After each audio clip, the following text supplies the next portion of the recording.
I'm going to tell you a story of a client of ours, and you'll see how this plays out. Okay. So an American, a client of ours, went on a business trip to China. And as part of being the first time in Shanghai, he thought he would take a day off from business and tour the city. So he joined one of those tour buses, and the driver was driving really fast, actually too fast for his comfort level. So he approached the driver. He went up to the driver and he said, "Could you please slow it down?" The driver looked at him, pressed on the gas pedal, and drove even faster. Any idea why before I tell you? I mean, my first reaction, the guy's an a-hole. I don't know. I don't know. Okay, so there's a cultural answer, a more politically correct answer. Yeah.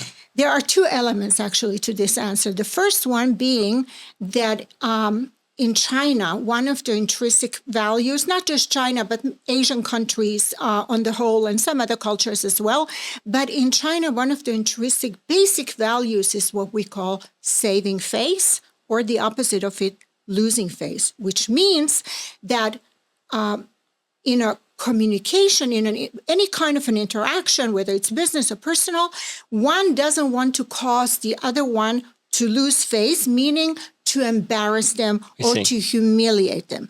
So the American, having a very direct communication style, if he would have done this in America, it would have been very clearly understood. Sure. He felt uncomfortable. He wanted the driver to slow down. Makes sense to me. Not a problem, Yeah. right?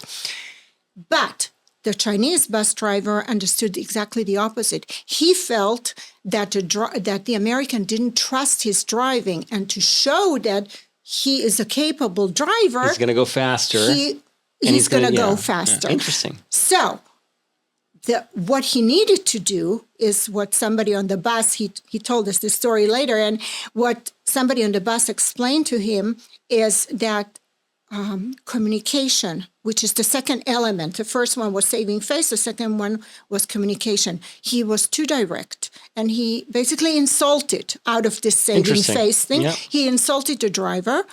And in cultures that are very indirect, your communication cannot be so direct. So what he should have done, and what he did do after getting some advice from one of the other tourists, he went back up to the driver and he said, "You know, Shanghai is really beautiful, but when you drive so fast, I have a really hard time seeing all the great things that your city offers." You're laughing, but that is exactly what he should have done. No, I get and it. The driver got it, and that's how he slowed down.